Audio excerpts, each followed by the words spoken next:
to the Station of the Cross, proclaiming the fullness of truth with clarity and charity. Heard around the world on your Android and Apple mobile devices.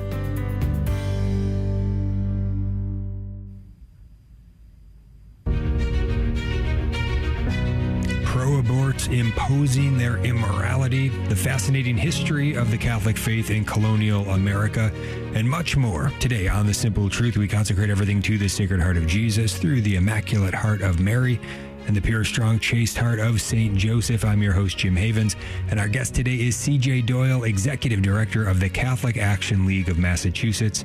Founded in 1995, CatholicActionLeague.org is where you can find it. C.J. Doyle, welcome back to The Simple Truth. How are you today? I'm very well. I'm delighted to join you, Jim, and your listeners once again for your fine program. Yes, thank you. It's a great blessing to have you with us, and so we're excited to dive in. But before we begin, do want to remind everybody about iCatholic Mobile. It's the only Catholic mobile phone company in the U.S. today. When you subscribe to iCatholic Mobile, you do help fund the Station of the Cross. You can check out iCatholic Mobile at iCatholicMobile.com. All right, so let's dive in. You've got some great articles up there, great press statements up there at CatholicActionLeague.org. There's a whole grouping of them that I'm kind of categorizing as how Massachusetts elected officials and judges are imposing their immorality beyond their own state, even more so in their own state, but then beyond onto the rest of the nation. And you've got an article from August 4th up there. Massachusetts legislature passes immunity law for abortion industry. It begins by saying that on July 31st, the Massachusetts Senate and the Massachusetts House of Representatives passed to enact the so-called SHIELD bill. Tell us more about this. About 22 states and the District of Columbia, Jim, have so-called SHIELD laws, which were implemented in blue states by left-wing Democratic legislatures, on behalf of the abortion industry. One of the disingenuous, dishonest tactics that the abortion industry used after the Dobbs decision was to say that we now have to, on a state legislative level, protect abortion. Well, abortion was already protected in most blue states, either by statute or by, in the case of Massachusetts, by a Supreme Judicial Court decision from 1981. What they were actually doing is they were expanding abortion. They were expanding their own influence, and they were immunizing themselves from legal consequences. Now, what these SHIELD laws, by the way, Massachusetts first passed a SHIELD law in 2022, so this is an expansion of an existing statute. What it does is it essentially immunizes the abortion industry from all consequences of shipping mifepristone or in other cases, puberty blockers to states where their use is prohibited. Abortion activists, abortionists, various doctors, various left-wing groups will enjoy complete legal immunity. They'll have a legislative license to essentially violate the laws of other states. Now, this, of course, is a complete repudiation of the full faith and credit clause of the U.S. Constitution, which says that states should respect each other's laws. It's a rejection of the supremacy clause of the U.S. Constitution of federal supremacy. It's essentially, again, a legislative license. And what it means is these abortionists will be shielded from first of all, their identities will be concealed. They won't have their actual names revealed. It'll be a practice or an institution rather than their individual names. They'll conceal their identities. It will prevent any kind of extradition. They'll be completely immunized from criminal prosecution, from civil liability, from professional discipline, and even from an insurance penalty. So again, it's special interest legislation on behalf of this very, very powerful special interest, the abortion industry. And by the way, it authorizes and in fact requires officials, not only residents, but officials of Massachusetts to reject records requests, to ignore subpoenas. This includes law enforcement personnel, ignore subpoenas. In the case of court clerks, refuse to file civil lawsuits, and refuse in the case of law enforcement to execute warrants. I mean, it's a complete nullification of the laws of other states. So this is kind of a neo-Confederate proposal, a neo-Confederate law. And it really is quite extreme. No one can be extradited now to a state. If for instance, somebody sends these mifepristone, these toxic, lethal abortion pills to another state, say a woman not only kills her unborn child, but is killed or injured herself. In a case of, we know from mifepristone, it not only kills unborn children, but in 1 in 10 cases, it causes serious adverse medical complications for the women who use it. The person responsible for that in Massachusetts would be completely immunized from any legal responsibility. So it's really an assault on the laws of the other states and implicitly on the supremacy of the U.S. government and the U.S. Constitution. Yeah, it's disgusting action by these leaders in Massachusetts. And so what's the recourse for the federal government in this? I mean, it, I guess, assumes they have any will to do anything about it. Now, if they did have some will to do something about this, what would you propose? Maybe federal enforcement of the Comstock Act to prohibit this from going through. They can't be mailing out these chemical abortion pills or puberty blockers that are going to harm people in other states. I mean, they can make a state law saying that they have some sort of a right to do it, but certainly the federal law ought to be able to come in and say, this doesn't work this way. Any thoughts you have on what the federal government can do in this case?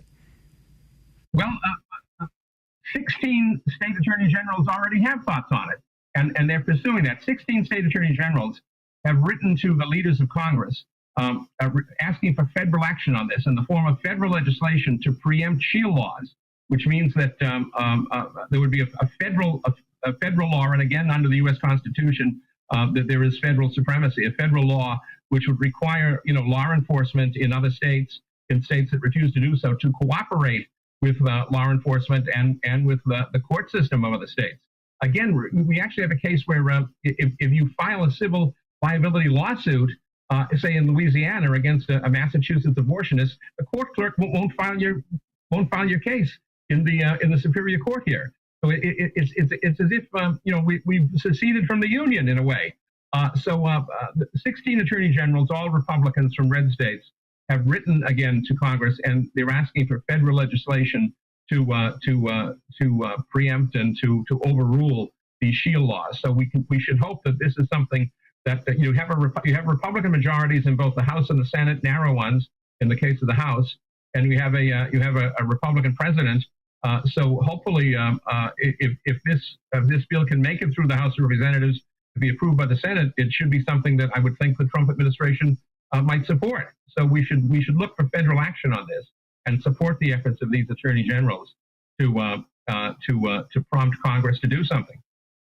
Yeah, that'd be great. Yeah, it seems the obstacle there would be getting it through the U.S. Senate because I don't think they can push anything else through via a reconciliation bill where they would just need a simple majority. So there would be the filibuster. They'd have to have 60 votes, which they don't have. So it seems like it would be blocked that way. But anything else that the federal government can do? I mean, I bring up the Comstock Act because I think that's something that there are lawyers within the Justice Department already looking at with respect to, it's the Wild West right now, states, even other countries shipping in these chemical abortion pills all over the place, even into the pro-life states that have rather restrictive laws at this point. But the DOJ could just say, we're going to enforce this Comstock Act. We don't need to have any more legislation. This is on the books. It hasn't been enforced. We're going to enforce it, apply it in this way. Any thoughts on that? I think that obviously the enforcement of the Comstock law would be both salutary and I think legally practically possible. We should also consider doing perhaps what the International Court of Justice does at The Hague, which is to essentially impose travel bans in the sense that say somebody has been indicted or is being prosecuted or has been sued for some on a civil basis. If they travel through a red state, they ought to be arrested. They ought to be extradited. They ought to be held accountable. So I think that's one possibility. But it's really again a matter of the extremism of the abortion industry here and their total control. In Massachusetts, by the way, which maybe about half of the legislators are Catholic, maybe a majority are Catholic, a clear majority of both state representatives and state senators are listed as either champions or allies. They have this rating system of legislators that are listed as either champions or allies of Planned Parenthood, and they're endorsed by Planned Parenthood. They're funded by Planned Parenthood. They're funded by Reproductive Equity Now and various other pro-abortion groups. So this is a case where Hilary Belloc, the great Catholic historian, said that what passes as democracy is really an oligarchy, a particular kind of oligarchy called plutocracy. It's the rule of money power, and Planned Parenthood funds the tax money that Planned Parenthood gets. They get about $794 million each year in the aggregate. Part of that money goes back in terms of the salaries that are paid to Planned Parenthood officials. Goes back in the form of campaign contributions, and also campaign contributions from their various PACs, like the Planned Parenthood Advocacy Fund of Massachusetts, which is located here in the Bay State. So, one hand washes the other. This powerful special interest, the abortion industry, funds legislators, funds the campaigns of legislators who in turn pass legislation to protect them. Governor Healy just signed the SHIELD Act into law, and basically what she was doing is she's protecting her donor class in the abortion industry. Yeah, well, CJ Doyle is with us. We're going to get to more with him when we come back from the break. Again, you can find all of the articles, more on CJ and the good work of the Catholic Action League of Massachusetts over at CatholicActionLeague.org, CatholicActionLeague.org. Another interesting aspect to all of this that will be of interest to Catholics will be what's the response here from the Massachusetts Catholic Conference, the Archdiocese of Boston? We're going to get into that. And again, CJ brings up how the money works here, follow the money. He writes more in the article. We're going to get to that when we get back. Stay tuned.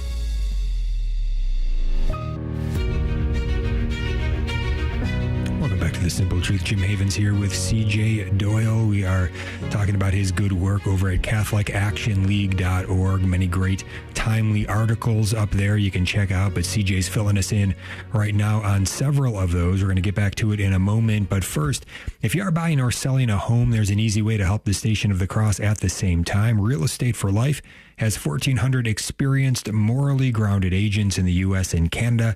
Visit realestateforlife.org to find a Christ-centered, experienced realtor near you.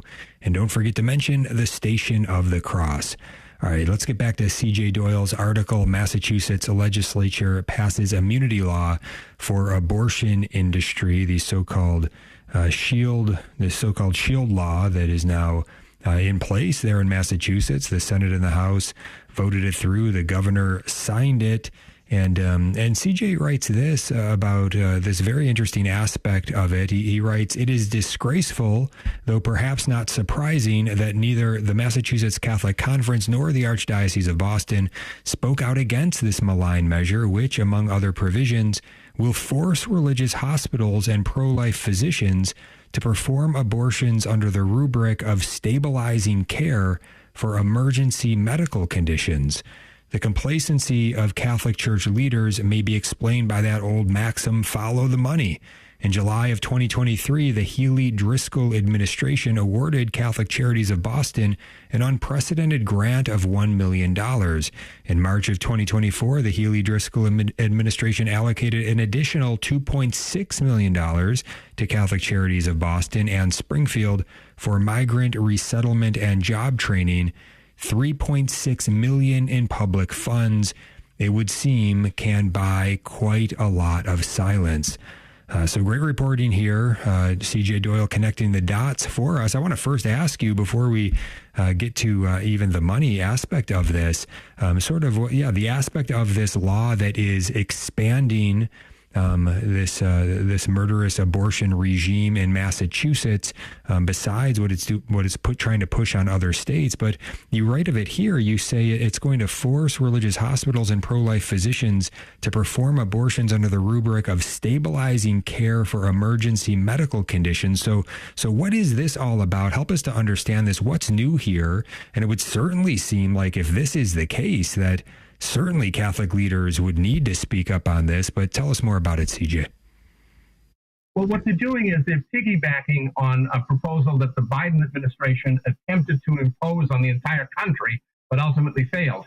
Remember, the Biden administration tried to use the so-called immorality law, which prohibited hospitals from turning away patients that were indigent in emergency rooms. By the way, the immorality law specifically referenced unborn children. And the Biden administration attempted to interpret that to force hospitals all over the country, including religious hospitals and including hospitals in states that restricted or prohibited abortion, to perform so-called quote-unquote emergency abortions under the rubric of quote-unquote stabilizing care. Now, Biden failed to do that. The Trump administration obviously repudiated that when they came into office.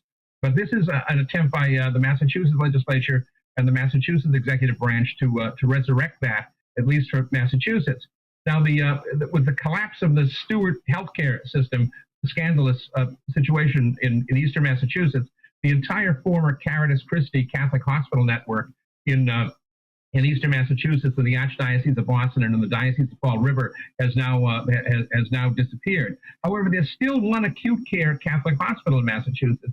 That's in the Diocese of Springfield. That's Mercy Medical Center, run by Trinity Health, the Catholic healthcare provider in the city of Springfield. And under this law, the hospital and the physicians who work in the emergency room would be required under certain circumstances to perform abortions.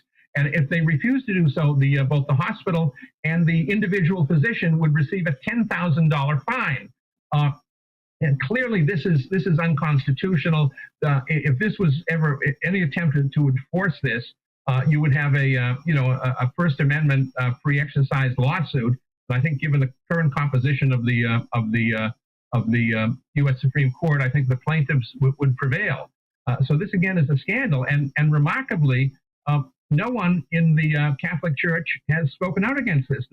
We have a state lobbying organization consisting of there's 4 Catholic jurisdictions: the Archdiocese of Boston and the Diocese of Springfield, Fall River, and Worcester. And we have a well-funded Catholic lobbying group, Catholic Conference. They didn't talk about it.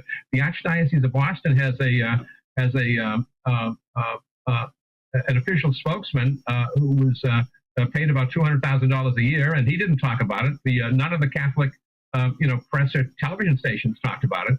So this really is it's very depressing, I think, very scandalizing to Catholics and very demoralizing to people in the pro-life movement that the church is silent on this. But I don't think, again, as I said, it's not particularly surprising. The church is compromised by the money they take from state government. Again, you mentioned what I wrote about Maura Healey giving Catholic Charities in Boston $1 million.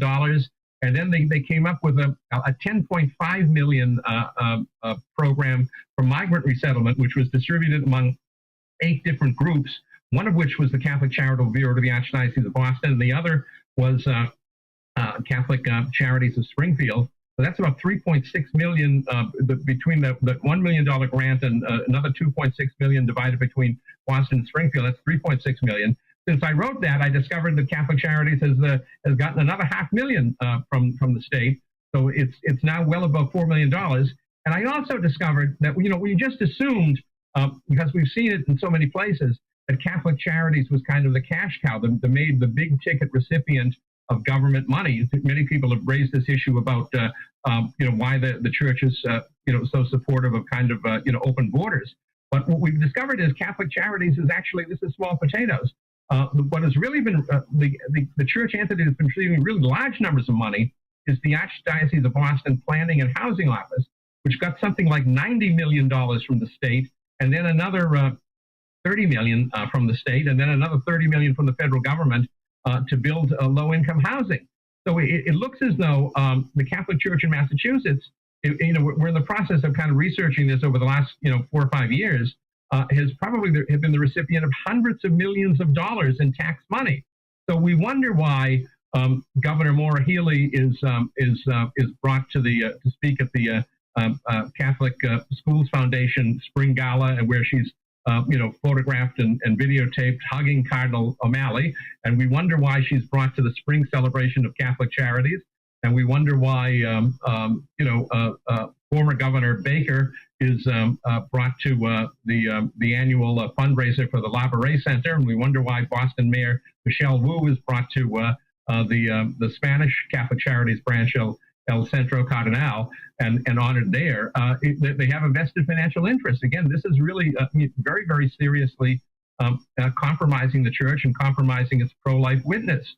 There's a 2004 statement from the U.S. Catholic Conference, U.S. Conference of Catholic Bishops, called Catholics in Political Life, which said Catholic institutions should not provide, quote unquote, awards, honors, or platforms to public figures who repudiate fundamental Catholic moral principles. Yet, the Church in Massachusetts has been one of the most egregious offenders of this. Cardinal O'Malley when he was the chairman of the Pro-Life Activities Committee of the U.S. Conference of Catholic Bishops, he gave an award to a pro-abortion politician, Boston Mayor Marty Walsh, who was given a humanitarian award by the Missionary Society of St. James the Apostle, whose president is the Cardinal. Catholic Charities in Boston has given 2 awards, not 1, 2 awards to the late Mayor Thomas Menino, who was both pro-abortion and was in favor of same-sex marriage. Now, former Boston Mayor and former Ambassador Ray Flynn, who was pro-life, has never received a single award from the Archdiocese. The late Boston Mayor John Collins, who spent most of his post-mayoral career on television advocating for the right to life, he never received an award. We have, if you look at Catholic institutions, we have 2 people in Massachusetts that won landmark Supreme Court decisions on religious freedom. One is the late John J. Hurley, who was head of the St. Patrick's Day Parade Committee, the South Boston Allied War Veterans Council, and the other is Eleanor McCullen, who's still with us, thankfully, from Operation Rescue, and she won the court case McCullen versus Moakley, which abolished buffer zones, and Hurley won the court case of Hurley versus Glib, which prevented homosexual groups from invading St. Patrick's Day parades. They've never gotten a single award from the Catholic Church ever. Pro-life politicians are never. Bill Bulger, the former Massachusetts Senate president, never received a single award from the Catholic Church. But John Kerry has received awards from Boston College. Former U.S. Pennsylvania Senator Bob Casey has received awards from both Boston College and from Boston College Law School. It's one long, endless line of pro-abortion public figures that receive awards from Catholic colleges and universities and Catholic charities and elite Catholic secondary schools. We protested, along with other pro-life groups, an award that was given to former Boston Mayor and former U.S. Labor Secretary Marty Walsh by my alma mater, Catholic Memorial High School, which is run by the Christian Brothers. So we have we wonder why these schools and why these Catholic institutions honor pro-abortion politicians. I think we're finding out why. Not only it isn't just a matter that they agree with their dissident theology, but they're actually being funded by them.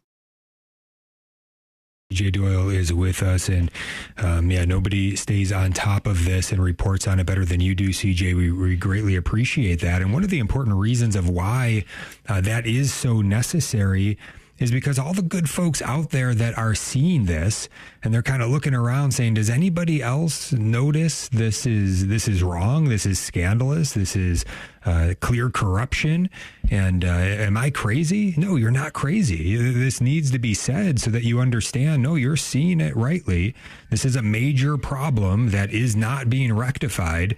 And look, when you're hugging close to pro-abortion politicians, giving them awards and all of this, and then you're never, ever publicly rebuking them, never publicly calling them on in authentic love to stop murdering innocent children. Let's stop killing innocent children. When you're never saying that, when you're never calling them to repentance for what they've done and then to stop it immediately, it just doesn't make any sense unless you follow the money. I think that is certainly a very valid thing to take a look at, and those are clear facts. There is money flowing here, and the question to ask: how does that influence the silence? How does that influence it? And I guess they could say, well, that doesn't influence it. Well, then what does? What is influencing you from standing up and taking a strong stand when you have laws being enacted that are murdering innocent children on your watch, and it's getting worse and worse and worse? When are you going to take a stand? You've got people that would follow you on this, that would stand up with you, and you could make a real impact here. And you're refusing to do it. What is the excuse? What is the argument on that end? It'd be great to hear some questions being answered, I guess, from the archdiocesan leadership, from the Catholic Conference there in Massachusetts. Of course, we don't get answers, and it's very difficult to even be able to meet with anybody. They don't take meetings and things like that. So it's a very sad state that we're in. But thanks be to God, we've got CJ Doyle with us today, laying it out so you can understand the lay of the land and keep doing the good work that you're called to do in spite of the scandal, in spite of the corruption. Don't let it dissuade you. Don't let it dishearten you. It is difficult when you face it, but we got to face it, see it for what it is, and say, all right, come Lord Jesus. That's no excuse for me to stop doing the good work that I'm called to do. And maybe by God's grace, in that witness, we can shine a light even to those in far bigger roles than us. Maybe it makes a difference in their hearts. We'll see. We'll be right back. Stay tuned. Welcome back to The Simple Truth. Jim Havens here with CJ Doyle, Executive Director of the Catholic Action League of Massachusetts, our guest today. You can find him in his good work over at CatholicActionLeague.org. And CJ, it's not just legislators in Massachusetts who are exporting and imposing their immoral belief in killing innocent children. It's also the Massachusetts judiciary. You've got an article up there on the site about defunding of Planned Parenthood, now blocked until trial. We've been covering this story some here, but you're on the ground there in Massachusetts. What's going on there with the Obama-appointed U.S. District Court Judge Indira Talwani of the District of Massachusetts in Boston? Well, as you know, one of the provisions of President Trump's reconciliation bill, the so-called One Big Beautiful Bill, was the defunding of organizations that performed abortion. Now, by the way, this didn't mean the actual defunding of abortion itself, because many of these are done through state agencies. But it would any entity like a Planned Parenthood affiliated who performed abortion would be cut off from other federal Medicaid funds that didn't necessarily relate to abortion, but it was a blanket prohibition against any federal funds going to entities that performed abortion. Obviously, the Hyde Amendment had already prohibited the direct federal funding of abortion. This took it one step forward, so that you not only defunded abortion itself, but you defunded any entity that performed abortions. So a federal judge in Massachusetts, a low-level district judge. We have the Supreme Court, we have the various court of appeals around the country, and then we have federal district courts.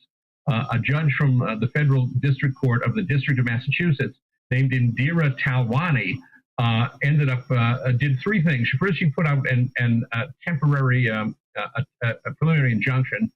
Then she a temporary restraining order, rather. Then came up with a preliminary injunction partially impeding the law. Then came up with a second preliminary injunction completely vacating the law until trial. Now, Indira Talwani is an appointee of U.S. President Barack Obama, and she was nominated by one of the most left-wing and vehemently pro-abortion figures in the United States Senate, Senator Elizabeth Warren of Massachusetts. Remember, Elizabeth Warren has called for the Federal Trade Commission to investigate pro-life crisis pregnancy centers, and she was part of this great wave of attacks that NARAL and Planned Parenthood made a couple of years ago on pregnancy centers. And she actually said that the pro-life women in pregnancy centers mean harm to women with troubled pregnancies. So she's an abortion fanatic. And incredibly, all the Republicans in the U.S. Senate voted to confirm Talwani, despite the person who was nominating her, and despite the fact that Indira Talwani had a whole record of left-wing activism prior to becoming a judge. She was an organizer earlier in her career for CU, that's the Service Employees International Union, which is one of the most radical unions in the United States. And she was a canvasser briefly for Fair Share, which is an ultra left-wing progressivist Massachusetts consumer group. So here's a woman who had a long record of left-wing connections and activity, and I think she was confirmed by 76 votes to a handful. Anyway, so again, lack of due diligence by the Republicans under Mitch McConnell. Her initial temporary restraining order said that didn't go into any details, just said the plaintiffs, in this case, the plaintiffs being three Planned Parenthood entities, the Planned Parenthood Federation of America, the Planned Parenthood League of Massachusetts, and the Planned Parenthood Association of Utah. And on July 7th, 2025, she issued this temporary restraining order saying they had shown good cause, and then went for a hearing on July 21st, 2 weeks later. And then on July 21st, she issued an initial preliminary injunction, partially pausing this law to defund entities that performed abortion. And then about a week later, she expanded her preliminary injunction to completely shut down the enforcement of this law. Now, it's important to bear in mind here that the original ban, if you recall, was for a 10-year ban on funding of Planned Parenthood, and that was reduced from 10 years to 1 year by the Senate parliamentarian. Now, a 1-year ban means that this court case will still be litigated when the law expires in July of the end of June of 2026.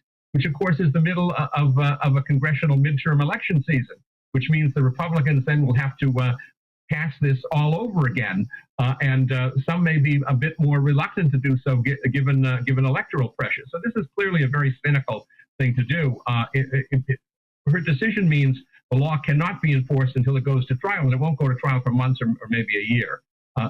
Essentially, this judge is nullifying an act of Congress signed into law by the President of the United States. Now, Article 1, Section 1 of the U.S. Constitution states that all legislative power shall be vested in the Congress. It does not provide for any kind of judicial nullification of congressional legislative action. The money bills originate in the House. The Senate can confirm or reject them. The President can sign them or veto them. There's no role for the judiciary here. So this is, again, a very brazen and clear usurpation by a partisan activist masquerading as a jurist to essentially usurp the right of the people and their elected representatives to govern. Again, the great Catholic historian Hilary Belloc said that democracy did not consist of the forms of democracy. It consisted of the actual implementation of the will of the people. And the will of the people here has been frustrated by a single federal judge, low-ranking federal judge. Yes, yeah, and on appeal, this goes to the First Circuit Court of Appeals, which is not likely to reverse or stay the injunction. 6 of 6 active judges were appointed by Democrats, either Obama or Biden, on that Court of Appeals. So that's not looking good. Another move would be for the Trump administration to file an emergency stay request with the Supreme Court.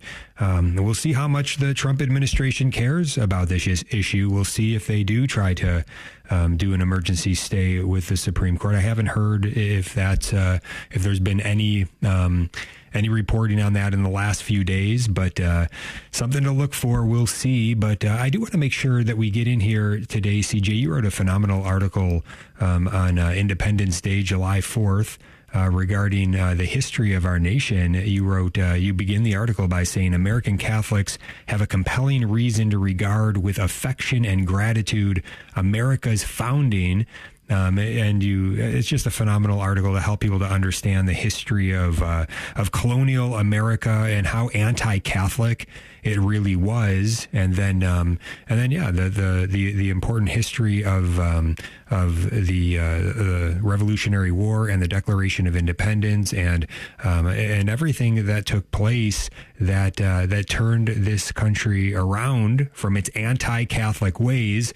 What jumps out to you? What would you like to share with us on this today? Well, the great political philosopher and member of the British Parliament, who was Anglo-Irish, by the way, who was actually Irish, not Anglo-Irish, from Ireland, who was an Irish Anglican, Edmund Burke, who we hope and think came into the faith on his deathbed, once referred to the British penal laws, officially called the laws for the suppression of popery, as a model of vicious perfection.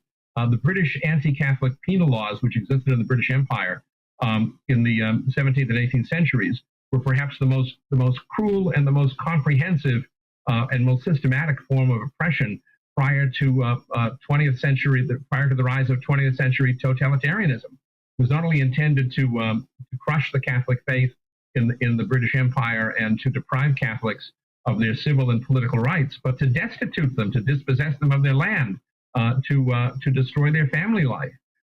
Catholics were not only prohibited from holding any civil or military office under the crown, and the practice of the Catholic religion was not only prohibited, but Catholics could not receive an education, at either at home or abroad. Catholics could not serve as lawyers, or attorneys. They could not serve as jurors in a crown court. They could not serve as schoolmasters or teachers. If in the case of Catholic estates, if the son of a Catholic landowner apostatized and conformed to the king's religion by law established, he could expropriate his father's land. He could dispossess his father and reduce his father to a tenant on his own land. Primogeniture was repealed for Catholics. Primogeniture is the legal doctrine in English common law whereby the eldest son inherits the estate. In the case of Catholic Ireland, primogeniture was replaced by something called gavelkind, which meant that the estate was broken up between all the sons, which would reduce the size and in many cases make the land economically unviable. It was again a very thorough, comprehensive. Catholics could not serve as minors or Catholics could serve as guardians of minor children.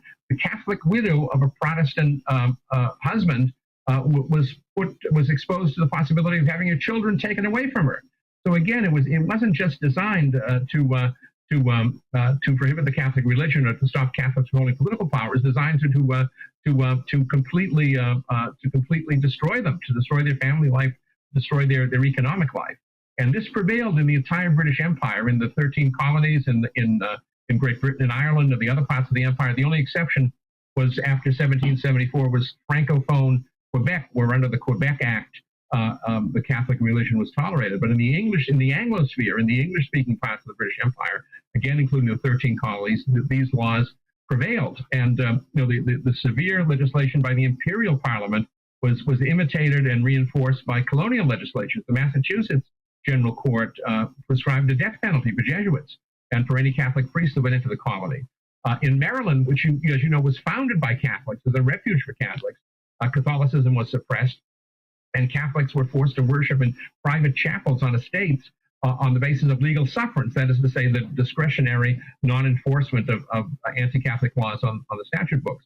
The only colony that allowed freedom of religion for Catholics was the proprietary province of Pennsylvania under William Penn, under the Quakers, that permitted the actual existence of Catholic churches. And even in the case, I think it's St. Mary's in Philadelphia, the back of the church fronted the street, and the front of the church fronted the churchyard in the back, so that it would not exacerbate or excite Protestant hostility.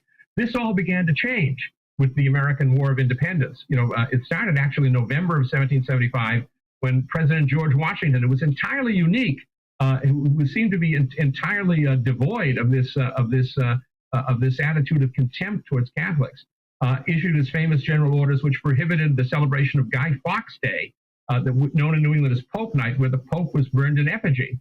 And then later, of course, the 13 colonies sought aid from Catholic France, the eldest daughter of the church, and in 1778 the United States signed its first foreign treaty, a treaty of alliance with the Kingdom of France.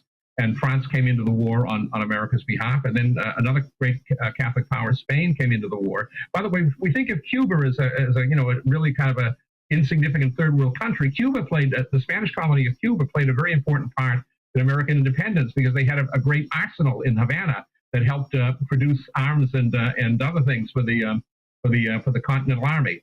So Spain and France came to the aid of the United States with the passage of the Virginia Statute of Religious Freedom in the 1780s. We saw at least 4 states, Pennsylvania, Virginia, Maryland, and Rhode Island, where Catholics enjoyed complete legal equality and full citizenship rights with Protestants. The Catholic worship was allowed in all 13 colonies by the end of the War of Independence. And then, of course, came the Great Constitutional Convention of 1787, where in Article 6, the U.S. Constitution prohibited a religious test for public office. This was the American equivalent of Constantine's Edict of Milan, which granted full religious freedom to Catholics. We should really be very, very grateful. It was 1829, by the way, before Great Britain and Ireland had Catholic emancipation, and there were still many conditions on that. So America really led the way in providing full freedom of religion to Catholics. Very interesting, and yeah, you can really. I mean, it helps to helps in the perspective. Almost look at it like colonial America was really an extension. It was the British Empire, as you say. I mean, those were the British colonies, and then they're very anti-Catholic, and then the founding of the new nation. As the new nation emerges, all of that anti-Catholicism begins to be pushed away, at least legally. It would take some time for that to all work through, but we're going to have some more when we get back. Stay tuned. Welcome back to The Simple Truth. Jim Havens here with our guest today, C.J. Doyle, Executive Director of the Catholic Action League of Massachusetts. Find him over at CatholicActionLeague.org. Again, highly recommend his articles, his work over there, CatholicActionLeague.org. We're going to give C.J. the floor in just a minute here in this final segment to share anything else that he wants. But first, want to make sure that you know about All Saints Day, Saturday, November 1st. We're inviting you to come and join the National Men's March to abolish abortion and rally for personhood in Boston, where our nation's fight for freedom was born. Just as our founders rose up against tyranny, we must now rise against the evil of abortion, the violent destruction of our nation's most vulnerable children. It's time for a peaceful counter-revolution rooted in truth, authentic love, and our U.S. Constitution calling for the equal protection of every preborn child under the 14th Amendment. Men, it's time to lead. We invite you to join us. Women, children, families, come stand with us at the Rally for Personhood. 11 a.m., we call for the men to come gather outside of the Planned Parenthood Killing Center on Commonwealth Ave. At 11:30, we'll step off and the march will begin. At 12:45 p.m., the rally will begin at Parkman Bandstand on the Boston Common, and everything will wrap up around 2 p.m. Dress sharp if you can. Men wear suits, priests, and clerics. You can learn more at themensmarch.com, themensmarch.com. But mark your calendar now. If you're in and around the Boston area, there's no excuse not to be there at this. We need you. Let's step up together here. And if you're in any other area, if it takes a bit of a drive or maybe even a flight, whatever you can do, we greatly appreciate you joining it together on this and standing as one, really shining that light in the darkness there on All Saints Day. It's going to be a powerful opportunity. Certainly hope you can join us. All right, CJ, final segment here. Anything you want to share with us, go for it. Well, I just point out that one of the topics we talked about earlier, which was the kind of financial corruption and the compromises that the Catholic Church entities make when they take money from the government. It's a lot deeper than that. It's just not a matter of grants from state agencies or federal agencies to Catholic charities or to Catholic housing units. Lobbyists, businessmen, contractors, attorneys, consultants, they like to be seen and they like opportunities to talk to governors and to mayors. So when you have a pro-abortion governor or pro-abortion mayor showing up at a Catholic fundraising dinner, which happens all the time here in Boston, that attracts quite a lot of people that you wouldn't get if they weren't going to be there. It's difficult to quantify this, but the presence of pro-abortion, these prominent pro-abortion politicians at Catholic functions, greatly increases the fundraising take of these entities, whether it's Catholic charities or the Catholic Schools Foundation or the Campaign for Catholic Schools or the Laveray Center or these various other groups. Another thing you have to bear in mind is we've had tremendous attrition in terms of losses of Catholics in this country. Perhaps according to Pew, about 2/5 of all cradle Catholics have left the faith in the last 20 years. So we have excess property and excess churches. And one of the ways the Catholic Church stays solvent is by liquidating its real estate assets. And these require the approval of, in many cases, of municipal government, of city government, as in the case in Boston, where a cathedral parking lot was turned into a multi-million-dollar, maybe $100 million real estate development for both apartments and condos and everything else. And this requires the approval of the city of Boston. They used to have a group called an infamous group called the BRA, the Boston Reconstruction Authority, which is Boston Redevelopment Authority, which is now something called the Boston Planning and Development Agency. But that has to approve it. So again, there's another financial motive there, isn't there, for staying on the good side of pro-abortion mayors like Boston Mayor Michelle Wu, again, who was endorsed by Planned Parenthood and who welcomed the endorsement of Planned Parenthood, because Mayor Wu has to approve the real estate deals that keep the archdiocese running in the black. So that and plus you also have to consider the fact that when you're seen with a pro-abortion governor, a pro-abortion mayor, a pro-abortion politician, that doesn't hurt you with the liberal media, does it? It tends to cause them to be less aggressive in pursuing you and in attacking you. And in some cases, there's a direct quid pro quo. Some victims group wanted to investigate the Catholic Church about 7 years ago here. And Maura Healey, who was now our governor, was then the Attorney General, abortion fanatic, but again, somebody with a close relationship with the Archdiocese, she turned down the request for investigation. So again, you see another case of the Church's relationship with these pro-abortion political figures working to its advantage. I think that the corruption is it's systemic, it's institutional, it's long-standing, and it's quite pervasive. And again, it's very, very demoralizing to anybody in the pro-life movement to witness this. It's really a culture of betrayal. Yeah, and what would you say, CJ, so say the archdiocesan spokesman comes to you and said, well, you just laid out my case. Those are all the reasons why we don't speak out, why we do what we do. It's prudence. We look at all that we're gaining, and we wouldn't gain anything if we spoke out anyway. So this is what we're doing. I mean, they would really be making an argument of the ends justifying the means. I think we would retort back, you can't do evil to try to bring about a good. But anyway, what's your response to it, CJ? How would you respond to maybe a spokesman saying something like that? How much blood are we prepared to accept for financial benefit? We've had 66 million abortions in this country since 1973. Massachusetts has had well over 1 million abortions. Okay, you can argue that given the current composition of the legislature and the Supreme Judicial Court, there isn't much that can reverse that right now. But we ought to be educating and speaking the truth and mobilizing faithful Catholics, and they don't even do that. This is just appalling. I mean, this is the argument, by the way, that argument that you laid out, saying they can make. That was the argument that Vichy France made, that the collaborators made in World War II. It would be worse off if the Nazis directly occupied France. By working with them, we can mitigate the damage.